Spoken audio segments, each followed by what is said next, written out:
Madame, Messieurs, nous sommes samedi 15 octobre 2022. C'est la synthèse de la semaine. En titre de ce journal, États généraux de l'éducation, de formation et de la recherche au Kouilou, Niari et à Pointe-Noire. Puis, nous reviendrons sur l'exercice militaire en haute mer Grand African Memo 2022. Mesdames et messieurs, bienvenue à tous.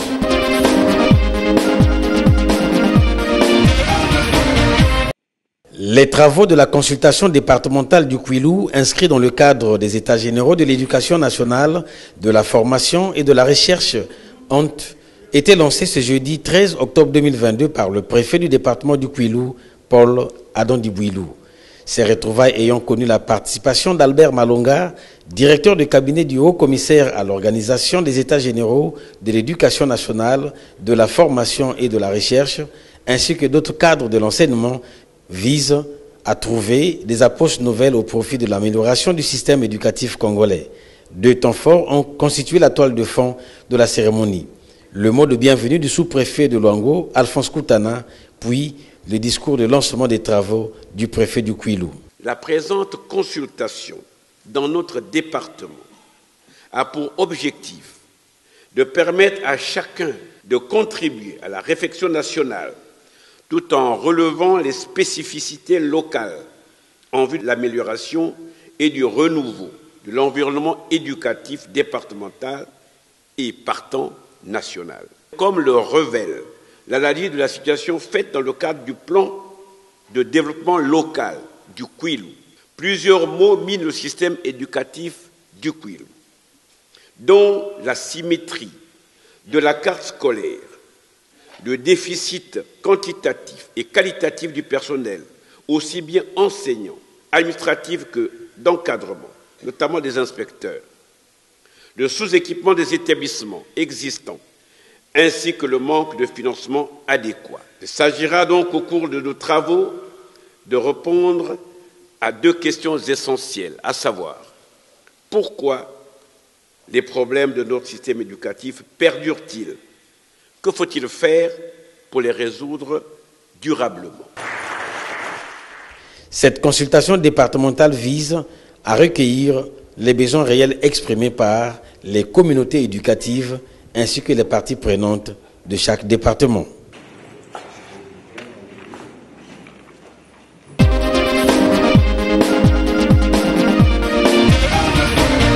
Monsieur le directeur général adjoint.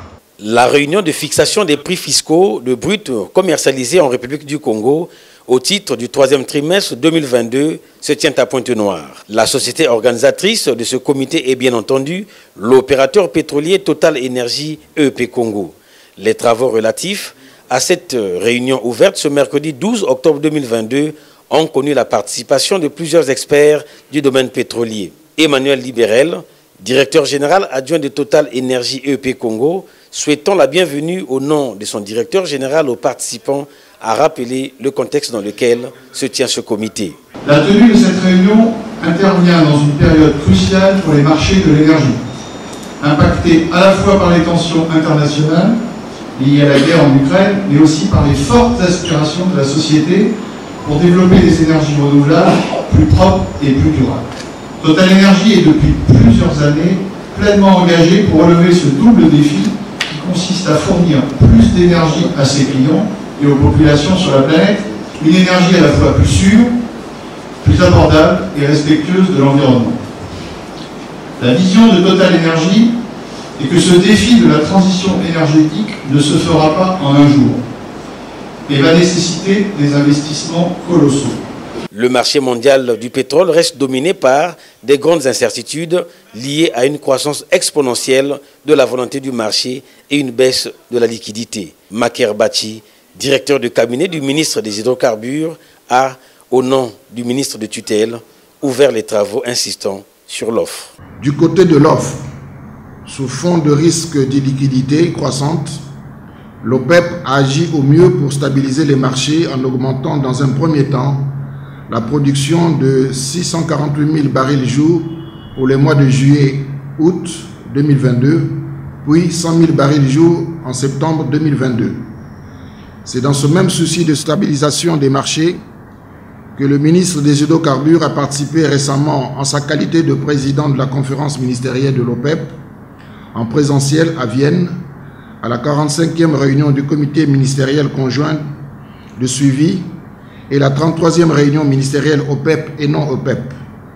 Il a noté qu'au cours de ces réunions, la décision a été prise à l'unanimité de réduire la production OPEP+ de 2 millions de barils jour à compter de novembre 2022 par rapport au niveau de production requis d'août 2022. Tout en vous souhaitant plein succès, je déclare ouverts les travaux de la réunion des puits du 3e trimestre de l'année 2022. Enfin, les travaux de cette réunion s'achèveront ce vendredi 14 octobre 2022.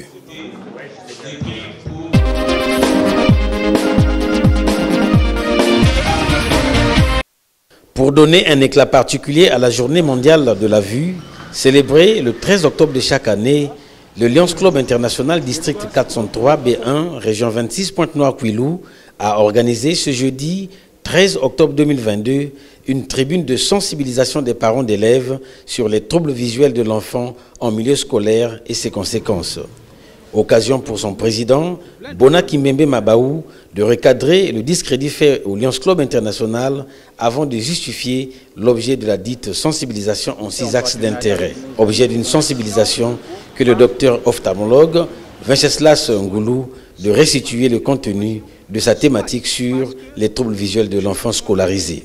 Il y a 2 choses qui peuvent entraver la scolarisation d'un enfant. Il y a la vision et l'audition. Un enfant qui ne voit pas bien en classe ne peut pas bien apprendre. Les résultats ne seront pas fameux en fin d'année. Parce que là, nous sommes, c'est la période de la rentrée scolaire. Les parents ont investi, ont acheté les fournitures scolaires, ont payé les frais scolaires. Mais il y a une chose qu'ils oublient. Est-ce que cet enfant est apte à apprendre? Parce que quand nous évaluons les aptitudes d'apprentissage d'un enfant, il y a en premier le coefficient intellectuel qui est en rapport avec l'âge scolaire, qui est de 5 à 6 ans. Mais est-ce que cet enfant a une bonne vision pour décrire tout ce que le professeur écrit au tableau? Est-ce que cet enfant a une bonne audition pour écouter tout ce que son enseignant dit? Point d'interrogation. Ce qui fait que vous allez vous retrouver avec beaucoup d'enfants dans les salles de classe qui ont des problèmes oculaires et qui généralement ont des résultats qui ne sont pas fameux. Et les parents ne cherchent pas à savoir pourquoi l'enfant a des résultats médiocres. À l'école primaire, c'est impensable de voir un enfant qui recopie, qui écrit avec des fautes. Parce qu'à l'école primaire, on ne dicte pas les leçons. Les leçons sont écrites au tableau. Donc l'enfant recopie ce que l'enseignant écrit au tableau. À moins que si l'enseignant écrit avec des fautes. Mais si c'est bien écrit, cet enfant-là doit recopier sans faute. Donc aux parents, quand vous parcourez les cahiers de vos enfants, vous constatez qu'il y a des fautes, vous devez vous interpeller. Est-ce que l'enfant voit bien? La vision, il ne suffit pas seulement de voir, la vision se mesure. Il y a des échelles qui permettent de dire que cet enfant-là voit bien, cet enfant-là ne voit pas bien. Une campagne de sensibilisation qui ouvre les portes du 13 au 19 octobre 2022 à la semaine des actions sociales du Lions Club International, district 403 B1, région 26 Pointe-Noire, Kouilou. Nous sommes fait accompagner par...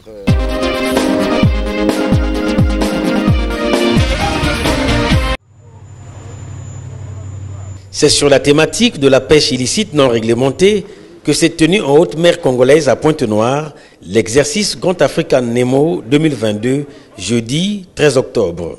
À cet effet, le patrouilleur P201 de la Marine nationale a permis aux acteurs de sécurisation de faire un acte de simulation.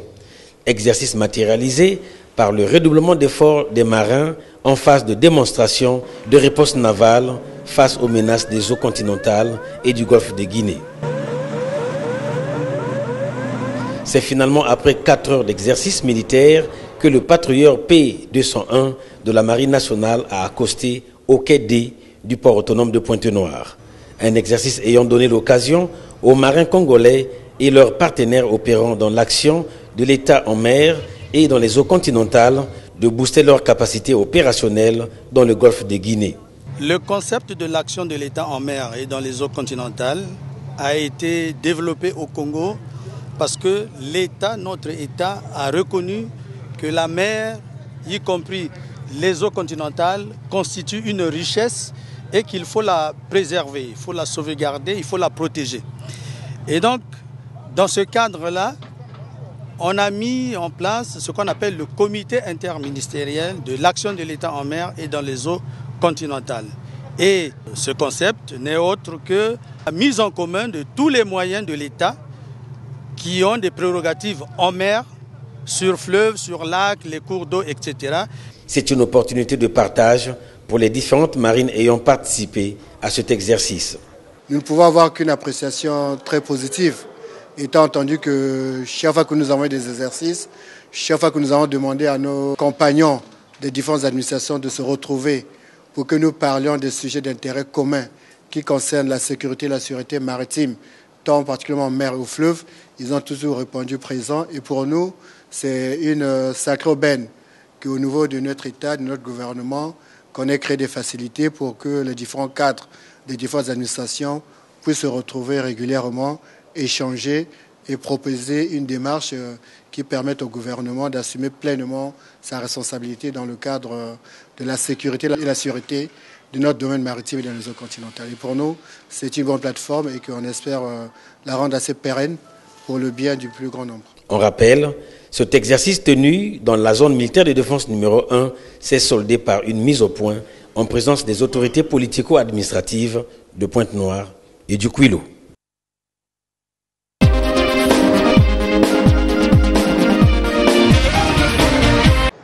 La Fondation Anatole Koliné Makosso a, dans le cadre de ses actions sociales, fait un don de kits scolaires aux élèves admis à l'hôpital général de Luandjili, au centre de santé intégré de Luandjili et Tinyambi 2, pour boucler à l'orphelinat Sainte-Catherine, dans le département de Pointe-Noire. À la tête de la délégation des donateurs, Willy Tati Bouandji, président de la Fondation ACM. Une action qui n'a pas laissé indifférente Sidonie Plaza, directrice générale de l'hôpital général de Luandjili. Je suis très heureuse, très satisfaite du geste réalisé par l'association Anatole Koliné Makosso.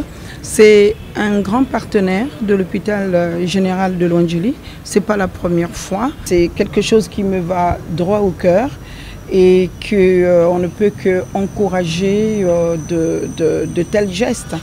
Au centre de santé intégré de Luandjili et Tinyambi 2, le geste a été le même pour les élèves hospitalisés. Merci. C'est à l'orphelinat Sainte-Catherine que la Fondation ACM a mis un terme à son geste de charité du samedi 8 septembre 2022. Ici, le président de cette fondation donne le sens de ce geste. Nous venons juste pour soutenir nos enfants en cette période sensible et difficile de la rentrée scolaire. Et nous avons prévu un kit scolaire pour les accompagner. La Fondation Anatole Koliné Makosso est toujours là pour apporter le sourire aux enfants désespérés. Nous sommes là et nous allons continuer et poursuivre nos activités dans le cadre social. La Fondation ACM contribue chaque année scolaire depuis sa création à l'épanouissement et à l'éveil des apprenants de l'enseignement général.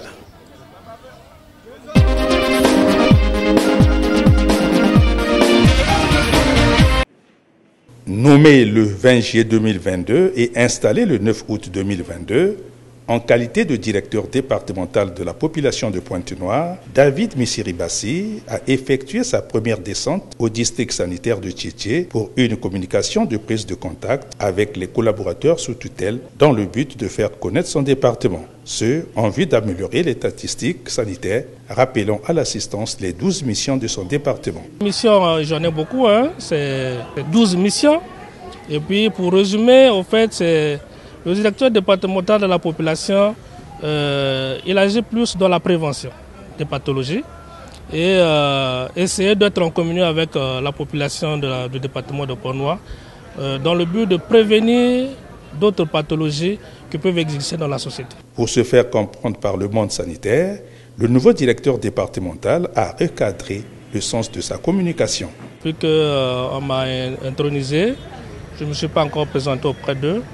Et puis vous savez que le travail que nous faisons, c'est un travail de collaboration.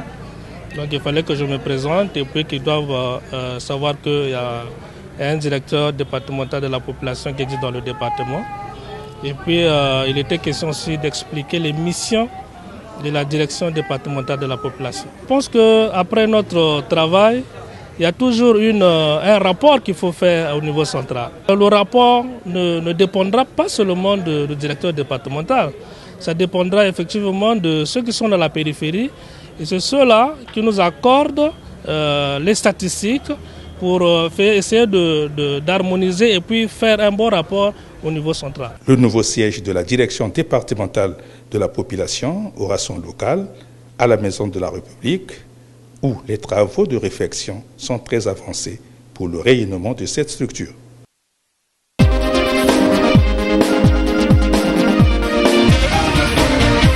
La consultation départementale du Niari sur les états généraux de l'éducation nationale, de la formation et de la recherche s'est ouverte le 13 octobre dernier. C'est Frédéric Baron-Bouzok, préfet de ce département, qui a ouvert les travaux de ces retrouvailles recherchant des solutions idoines aux problèmes qui minent l'enseignement dans ce département. À la tête de la délégation du Haut Commissariat à l'organisation de ces états généraux, Jacques Mabiala, conseiller du ministre de l'enseignement technique et professionnel. Lui qui a eu des mots justes pour définir l'objectif de ces consultations. Ces consultations ont un objectif: recueillir les inspirations et les spécificités propres à chaque département. Depuis hier, 13 octobre 2022, Monsieur le Préfet, vous avez mobilisé les services déconcentrés placés sous votre autorité, ainsi que les différents acteurs de l'éducation, les confessions religieuses et la société civile. Les États généraux visent à construire un pacte social durable en vue de renforcer les performances du système éducatif, de la formation et de la recherche, avec le triptyque équité, pertinence, efficacité. La situation du système éducatif congolais demeure préoccupante. Propos tenus par Frédéric Baron-Bouzok. La situation de notre système éducatif reste, à plus d'un titre, préoccupante en dépit de plusieurs avancées significatives. Les pouvoirs publics ont engagé de nombreuses réflexions et mis en œuvre des mesures dûment arrêtées en vue d'y remédier, mais ce problème demeure.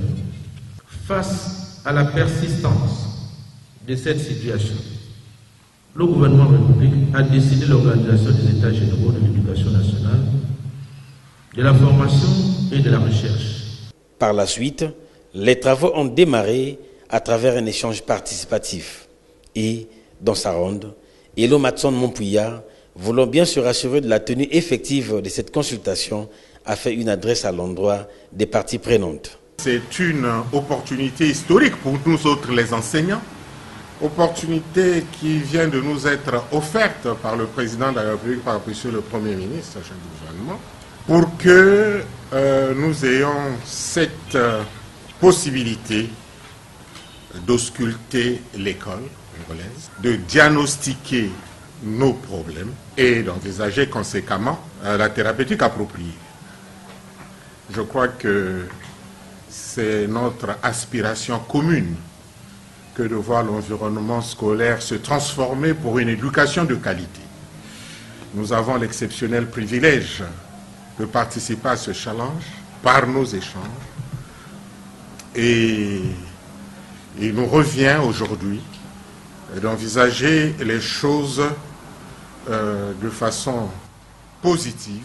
Les travaux de cette consultation départementale au Niari prendront fin le lundi 17 octobre prochain.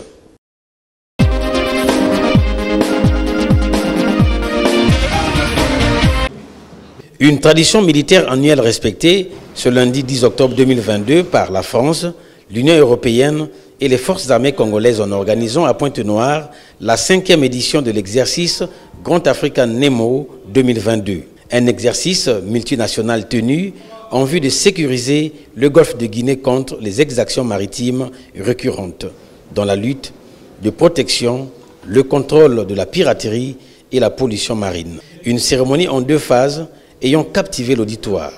L'officiel avec les 3 allocutions d'honneur, celle du général commandant la zone militaire de défense numéro 1, Jean Olesongo Ondaye, recadrant l'intérêt de cette 5e édition, étayée par le préfet du département de Pointe-Noire, Alexandre Honoré Paka, donnant les enjeux d'un tel événement militaire dans son département.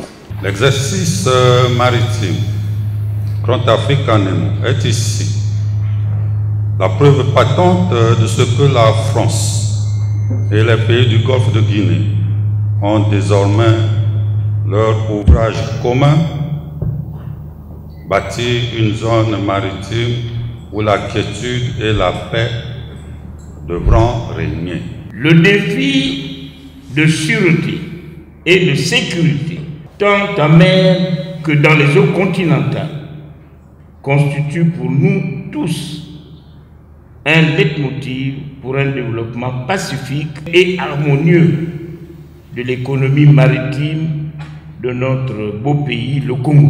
Ouvrant la 5e édition, le général de brigade François Osélé a lancé une invite solennelle aux participants.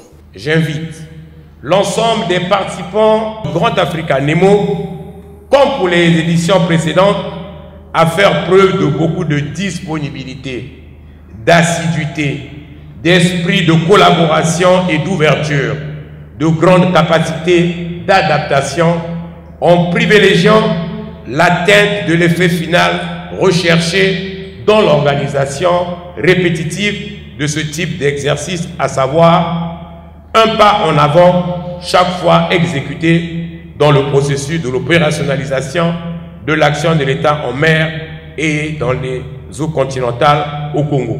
Une phase officielle soutenue par la conférence de presse, donnant l'occasion au préfet Alexandre Honoré Paka et au général François Osélé d'éclairer la lanterne des participants sur les axes repères de l'exercice Grand African Memo 2022 et l'intérêt des administrations en mer.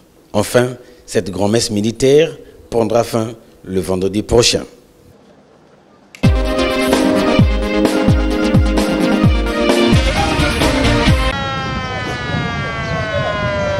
Evelyne Tchitchélé, maire de la ville de Pointe-Noire, et l'ensemble des membres du bureau exécutif du conseil départemental et municipal de Pointe-Noire ont été officiellement présentés ce mardi 11 octobre 2022 au commandement de la force publique de Pointe-Noire-Kouilou à la zone militaire de défense numéro 1.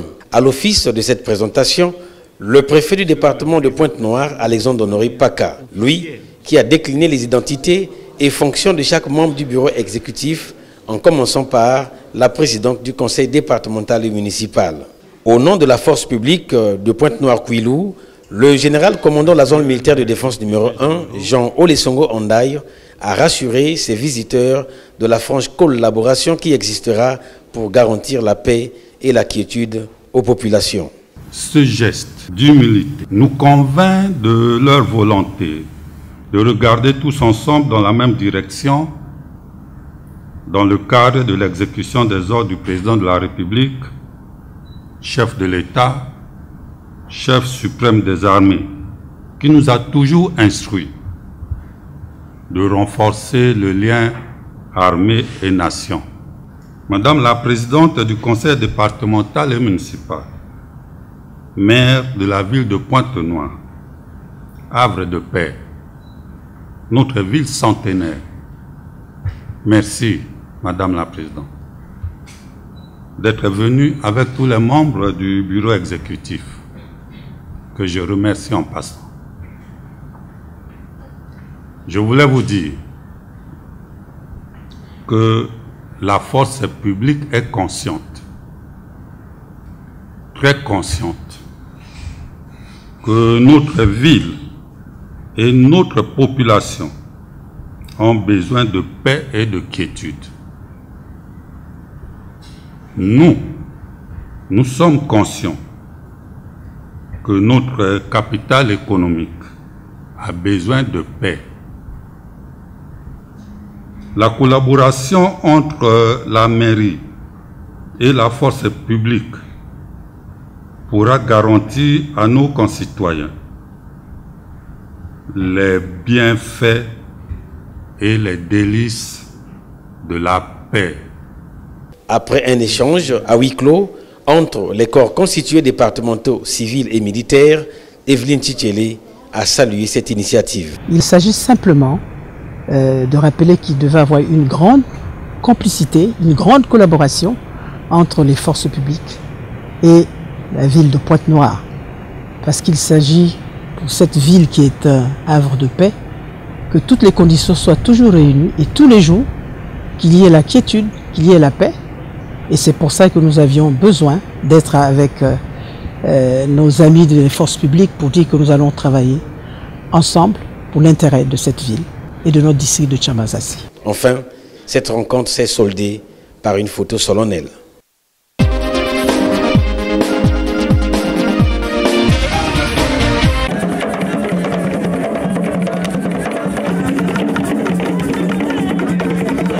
Bellevue, un cimetière privé moderne situé à la périphérie du village Luambou, à 12 km de Pointe-Noire, ayant débuté ses travaux le 20 octobre 2021, va offrir au monde du travail plus de 50 emplois directs et indirects. Une modernité d'un cimetière prenant la dignité du dernier hommage aux morts, engagement de cœur de son président-directeur général, Paul Ngababa. Ce cadre funèbre vient d'être inauguré ce mardi 11 octobre 2022 par le préfet du département du Kwilu, Paul Adonji Bouilou, devant les officiels de marque. Dans les 9 temps forts de la dite cérémonie, nous retiendrons pour l'essentiel la présentation de l'ouvrage par le directeur du site. Le cimetière moderne Bellevue est érigé dans sa phase de lancement sur une superficie de 25 hectares.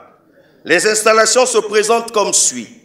Une stèle représentant un ange transportant vers le ciel un enfant, ce qui symbolise l'élévation de l'âme aux cieux. Un bâtiment administratif de 300 mètres carrés comprenant 4 bureaux, 2 toilettes pour agents, 6 toilettes publiques, une salle d'attente VIP avec 2 toilettes dédiées, un magasin, une zone de recueillement entièrement dallée de 108 mètres carrés, un parking extérieur de plus de 3000 mètres carrés, une aire d'enterrement divisée en 4 zones, la zone A, la zone B, la zone C, la zone D.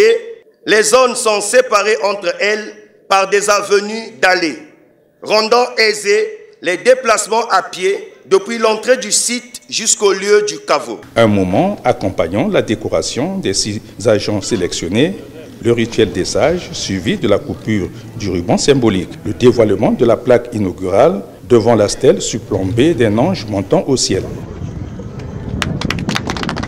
La visite guidée du site funéraire par les officiels avant que les 2 préfets ne livrent leurs sentiments. Je voudrais adresser mes félicitations au président directeur général de cette société pour son œuvre. Il faut avouer que nous sommes là devant une nouveauté. Je suis heureux de voir que dans notre département, dans nos départements, le Kwilu vient d'être doté d'une structure appréciable. Nous sommes satisfaits du travail qui a été fait ici, de l'investissement qui a été pris ici, pour faire que nos morts soient mieux enterrés, soient mieux accompagnés. L'occasion, je pense, de rendre un hommage appuyé au président Paul Ngababa, qui réalise ces genres d'équipements. Un cimetière inauguré du village Liambou qui a enregistré son premier enterrement gratuit ce 11 octobre 2022.